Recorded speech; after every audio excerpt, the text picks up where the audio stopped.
About how hard you can get hit and keep moving forward.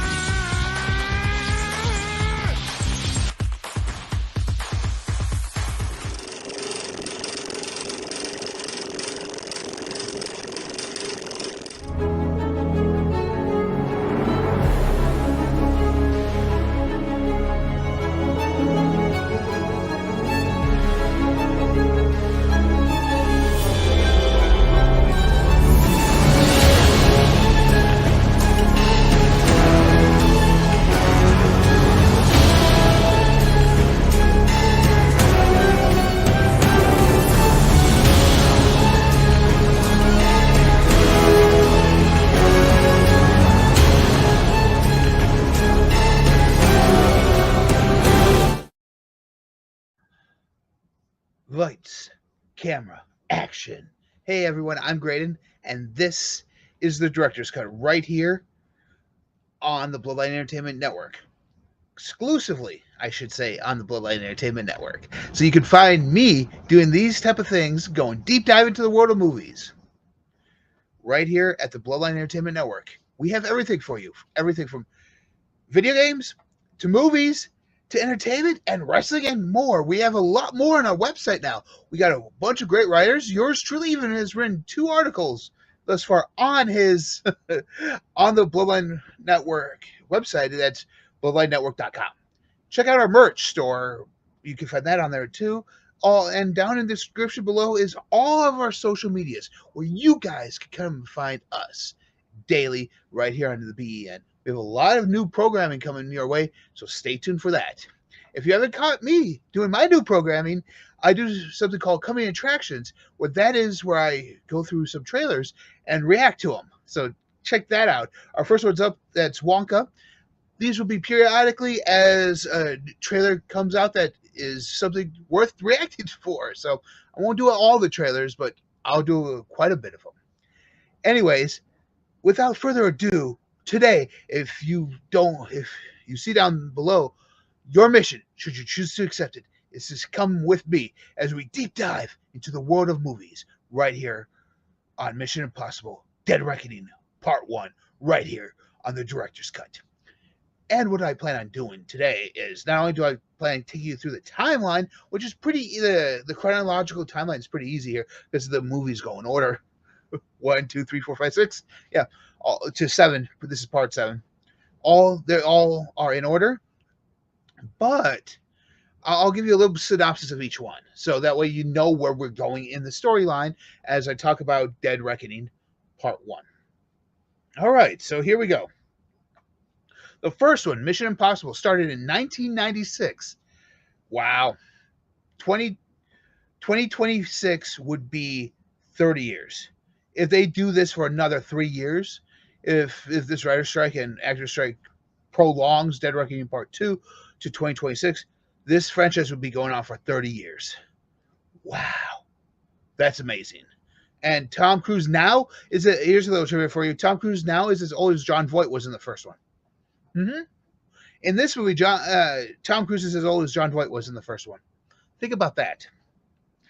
1996 says Mission Impossible introduced us to Tom Cruise's Ethan Hunt, a highly capable agent within the Elite Impossible Missions Force, or the IMF. espionage agency. Hunt, believed to be the mole within the IMF, flees and sets out to discover the traitor's true identity. This co-stars, besides Tom Cruise, John Voight, Amelia Beart, and Henry Czerny star alongside Cruise, as does the series' most recurring supporting actor, Ving Rhames. It's the only film in the franchise directed by Brian De Palma. You might know him from Scarface. Yeah, so the director of Scarface this is the only one he directed, was the first one. The box office, I'm just letting you know what the box office is. The finished box office of this movie was $457,696,391. That's the box office of the first one. Mission Impossible 2, just called 2. There's no tagline at the back of it. Ethan Hunt returned 4 years later for Mission Impossible 2, a sequel that tasks the agent with recovering a dangerous bioweapon and its cure from the hands of a nefarious pharmaceutical company and its lackeys. The first three were kind of more similar to what the TV show was, the Mission Impossible TV show, where they would go against real criminals like pharmaceuticals. There's a mole in the IMF. They go after stuff like that. It's not these world-ending missions that they come on to in later movies. The sequel weaves another spy thriller plot through the explosive stunt work, chase scenes, and the drama of blackmail and stolen identity. It's the only movie in the series directed by action film legend John Woo. This is why this one's much more action-oriented, because John Woo's in here. So now we have two different actors who've been in this franchise thus far, and we were only 2 movies in. Mission Impossible 2 scored at the box office $546,388,108. So after 2 movies, Tom Cruise has $1 billion franchise on his hands, folks. It's $1 billion franchise after 2 movies. Mission Impossible 3 in 2006. Mission Impossible 3 introduces us to a love interest for Ethan and Michelle Monaghan's Julia Mead. The plot sees Julia unwittingly mixed up in Ethan's espionage work, which once again focuses on the recovery of a bioweapon. Thus, like the TV show, they've done a lot of bioweapons, a lot of chemical weapons. Ving Rhames again reprises his role as Ethan's trusted colleague Luther. Other cast members include Philip Seymour Hoffman, Billy Crudup, Kerry Russell, Simon Pegg, and Lawrence Fishburne. So Tom Cruise could get an exceptional all-star cast to work with him. That's no ifs, ands, or buts about that. Tom Cruise could get stars to work with him. And that's amazing, because look at that lineup. Kerry Russell, Lawrence Fishburne, Philip Seymour Hoffman, Ving Rhames. I mean, Ving Rhames and Simon Pegg go on from this one to continue on with Tom Cruise and the rest of them. Mission Impossible 3 was J.J. Abrams' feature film directorial debut. It's the only movie in the franchise he directed. Yes, now we get J.J. Abrams' first film he ever directed in Mission Impossible 3. You know, Mr. Lens Flare from Star Trek, Lost. He's the guy who helped create Lost. Yeah, the Lost TV show. Yeah. J.J. Abrams, folks, directed Mission Impossible 3. This one, I didn't really care for. I own it, as you guys can see. I am a physical media fan, so I do own the third one. But I kind of stopped there. There's a reason for that. Mission Impossible 3 was, I said it was J.J. Abrams' feature film debut, and this only garnered $398,479,497. So the first 3 are the third one of the first 3 is the number 3 is the most underperforming one out there. The most underperforming one out there. We're to number 4 now. Mission Impossible, Ghost Protocol. They just dropped the numbers. They dropped the numbers. The first of the more modern Mission Impossible movies, Ghost Protocol, was a big success for Paramount, grossing nearly $700 million United States dollars, or $700 million worldwide. Another tale of deception with potentially earth-shattering consequences. Ghost Protocol tasks Ethan and company with tracking down Russia's stolen nuclear codes. This movie ends by setting up the Syndicate, a terrorist network, as the next film's big bad, which is what I like here, because you have the first 3 that are their own trilogy. Then 4 sets up for the next big bad in the Syndicate. So the next few are their own series. I kind of like that. It's kind of like James Bond. You can watch the James Bond movies all together in one setting, or you can watch them individually, and there's still a James Bond movie. I like it when a franchise does something like this, where they're like, oh, here's this trilogy that could stand alone on its own right, but here's it part of this bigger franchise. So each little section could stand on its own, but it also it's part of this grander story we're telling. And I like that. That tells you a lot about stuff like this, folks. Ghost Protocol was directed by Brad Bird from The Incredibles. Yeah, the guy who did The Incredibles directed this one. Cruz and Peg returned for Mission Impossible 3 and were joined by newcomers Jeremy Renner and Paula Patton. This one outsurpassed 3. This one right now, besides this number 4 is the best monetary wise for it, getting $694,713,380 million. So nearly $700 million worldwide. Yes, worldwide. The next one is Mission Impossible 5 or Mission Impossible Rogue Nation in 2015. Christopher McQuarrie took over the franchise's directorial duties in Rogue Nation, and he's done them ever since. He took him over in Rogue Nation and has done them ever since.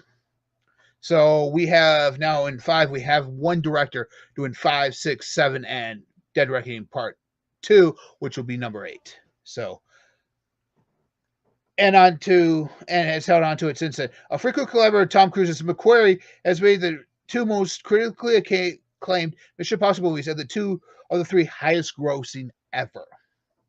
Rogue Nation is another globe-trotting spectacle filled with stunt work and sabotage.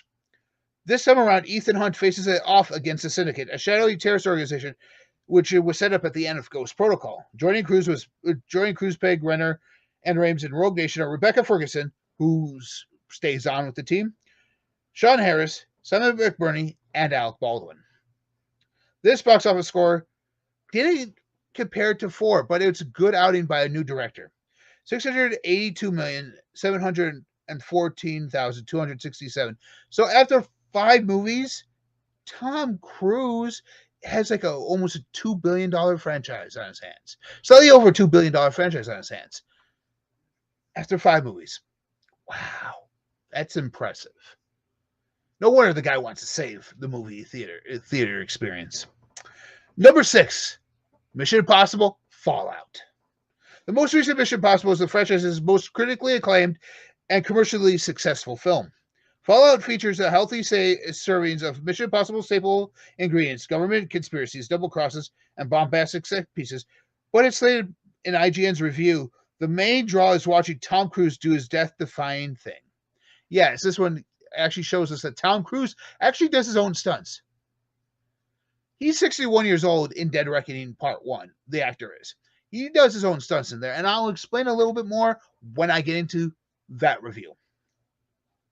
The Syndicate now is still here, rebuilt as the Apostles, returns as the antagonist organization in Fallout.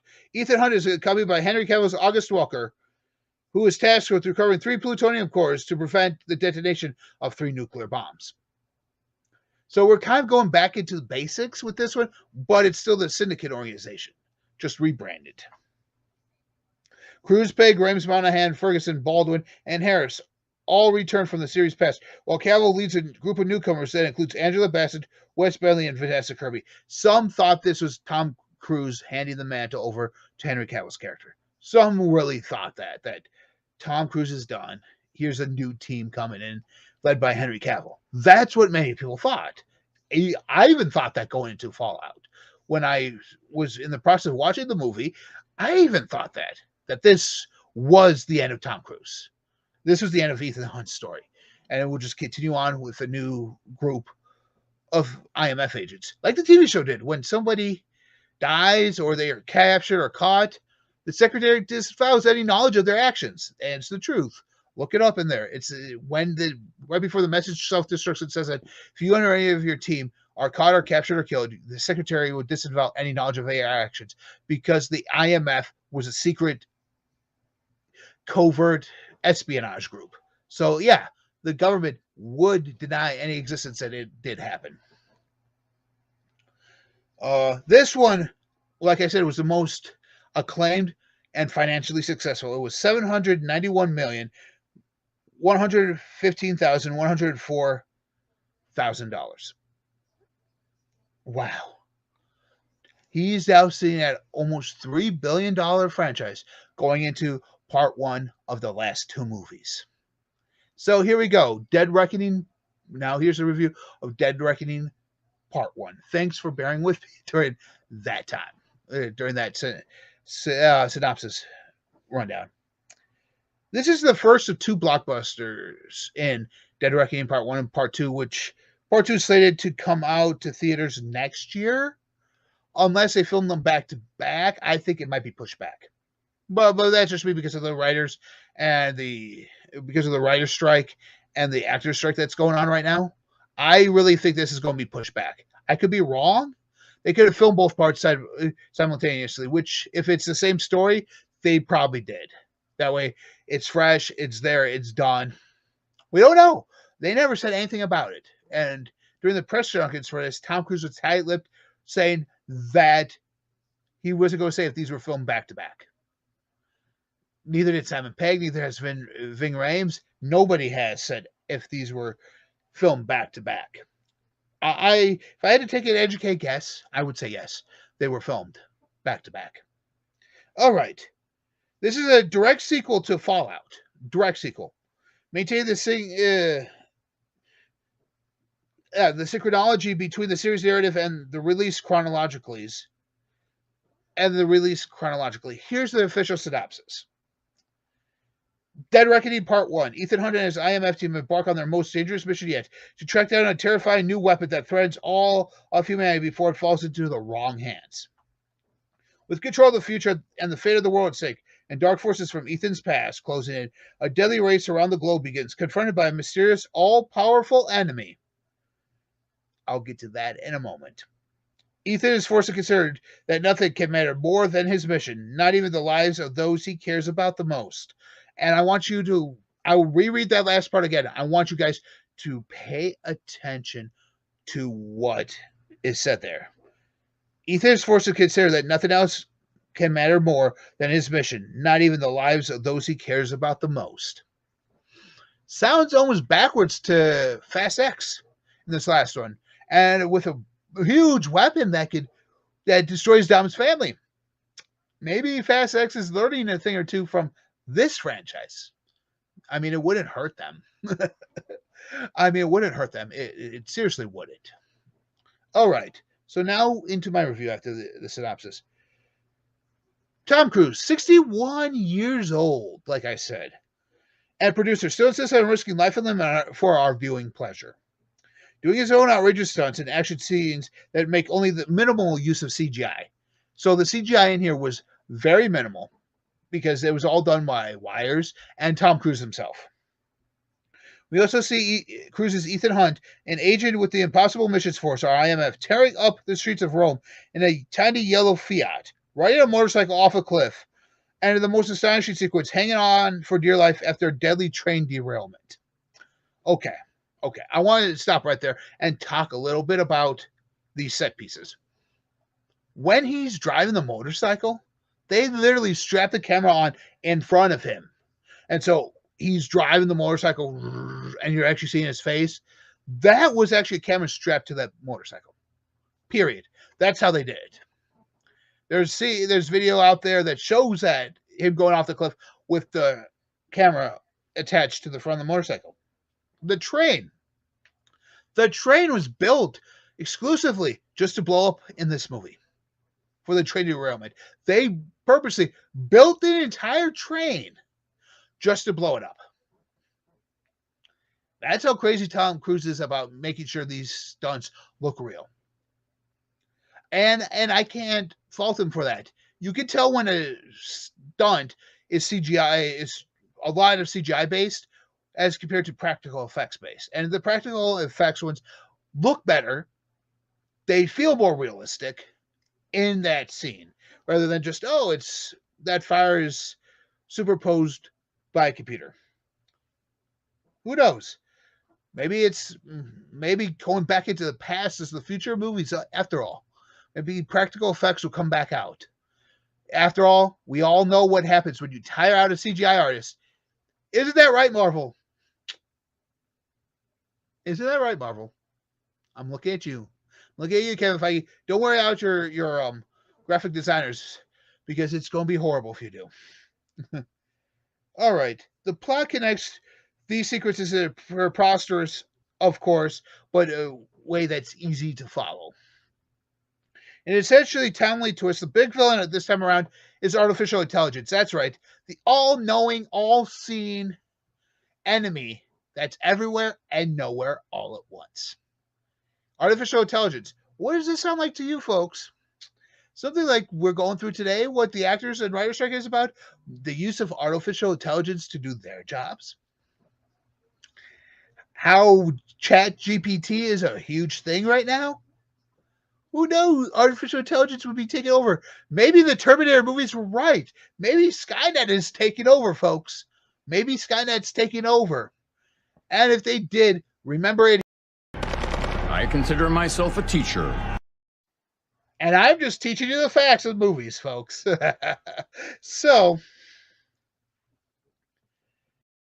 here we go. He's an invisible menace everywhere and nowhere, can wipe out data systems, control flow of information, bring nations to their knees. I wrote that down. I just wanted to make sure I got that right. Hunt and his Impossible Missions Force team are determined to destroy the entity before it becomes too powerful or falls into the wrong hands. But we get a mysterious figure from Ethan's past. You guys remember the first movie? The guy who was chasing Ethan and his family? Kittredge? Who we thought was evil? Who was the bad guy, but he's actually the voice on the tape? He's back in this one, folks. He's back. He hasn't been seen since the first one, but he's back in this one. He played by the sinister Henry Czerny, warns Hunt to fall in line with the U.S. government, which wants to control the entity and the new world order that is to come. So Ethan, in Dead Reckoning Part 1, is going against the very government that funds his missions because they want the entity for themselves, and Ethan and his team just want to destroy it so it doesn't fall into the wrong hands. And they know what America could do if this thing fell into their hands.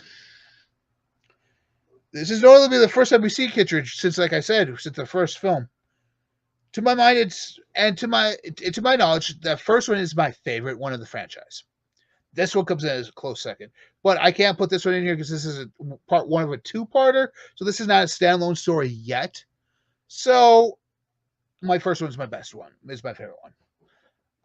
If I had to rank them, I'm going to say that right now. If I'm going to rank them, I'd have to go 1, Dead Reckoning Part 1 right now. That's there. I'll go 2. I'll go Fallout, Ghost Protocol, and 3. I didn't care for 3. So those are the 6 thus far. What did I? Ghost Protocol, Dead Reckoning, Fallout. Oh, what was the fourth one? What was that fourth one? Rogue Nation. Rogue Nation will be right after Ghost Protocol before number 3.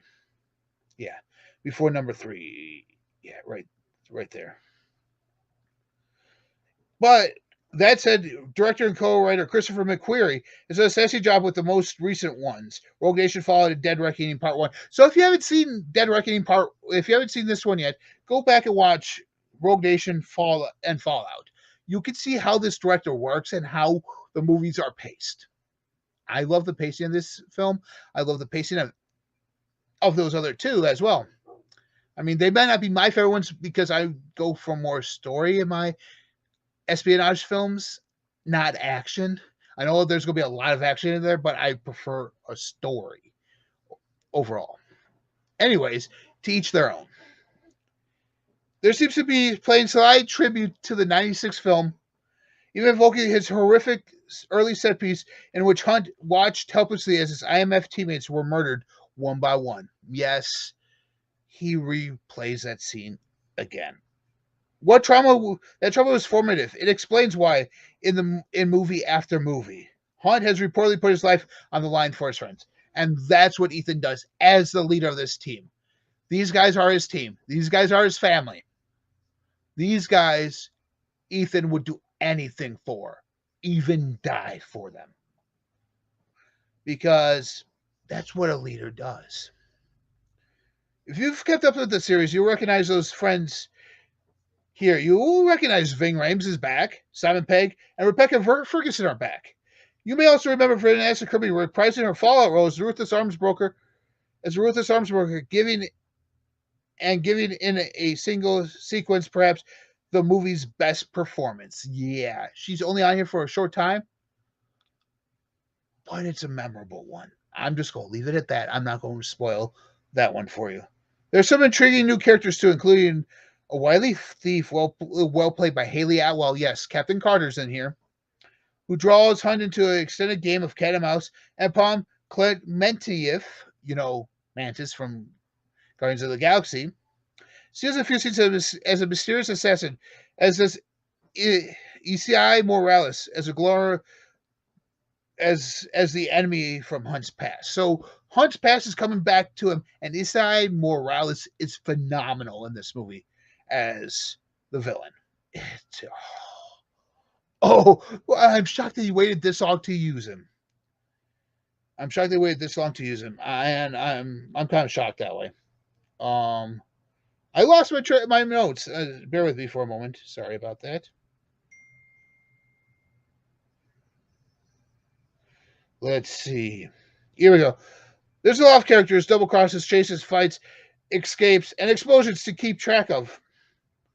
Even with a running time that pushes north of 2.5 hours. Yes, and that's just part one. Part two is said to be even longer, or right around 2.5 hours, even longer. So together, the Dead Reckoning story is at least 5 hours long. That's a long movie. Zack Snyder's Justice League was 4. Titanic was 3. Lord of the Rings were a little over 3 hours each. So that tells you how long this one will be. And this is the norm now. It's 2.5, maybe 2 minutes and 45, 2 hours and 45 minutes of movie right now.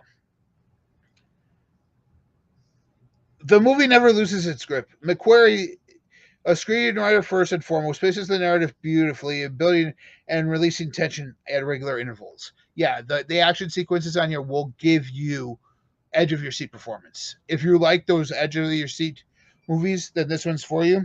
And I recommend that if that's the case for that. Compared with the visual effects heavy bombastic of most Hollywood blockbusters, Dead Reckoning Part 1 feels like a marvel of old school craftsmanship, just with niftier gadgets. Like I said, a lot of practical effects in here help sell it more so than special effects or CGI ever would. Even Hunt wears his devil-may care recklessness with a surprising lightness and grace, spending much of the movie's third act on the sidelines and even playing some of his most daring escapades for laughs. Not the actor doesn't take his mission seriously. I don't know if Tom Cruise can save the movies, but somehow I never get tired of watching him try. Yeah, Tom Cruise is going to save the movies, folks. And he started with Top Gun Maverick, and he's continuing with Dead Reckoning Part 1. So what would I give this? As you guys know, Ryder would give it 2 sweet, can't be beat, it's upside down, 2 sour, don't even bother, or right in the middle of Matt. Of Matt. That's what would I give this one? It's a 2 sweet, can't be beat. So give me a 2 sweet, folks. Oh, that's right. It's 2 sweet. It just can't be beat. That's right. That's right. So it's out right now in theaters, so go check it out for yourself. If you're a fan of the Mission Impossible movies or just want to see a good action film, go watch it out there and have fun again at the movie theaters. And tell them Greydon the Bin Buster sent you. You don't get anything for it, but just tell them anyways. But I just want to say thanks for watching and diving deep into these dives in these movies. Oh, it's a deep burn. Oh, it's so deep. With me. As always, check down below for all of the Bloodline socials. Instagram, Twitch, Kick, Twitter, Facebook, the website, bloodlinenetwork.com, our merch store at threadless.com/Bloodline Network, Bloodline Entertainment Network. So check that out as well, too. We're just about anywhere. We're coming with new shows for you guys, daily content on all sides, from videos on here on YouTube to gaming to written articles on our website. Go check them out at the links down below. And while you're doing that, go check out my stuff that I do. I have a YouTube channel myself called Bin Buster, where I scour the movie bins at stores and thrift stores to find deals on physical media. And I talk movies from the physical media standpoint on my channel. So if you're a fan of movies, come by. Come by to my channel and tell myself that I sent you over there. So, and that you got me from the director's cut right here on the Bloodline Entertainment Network. Until next time, remember there's more to movies than what we see on the screen. I am Greydon, and I'll be your guide through the films and their history right here on the director's cut. Until next time,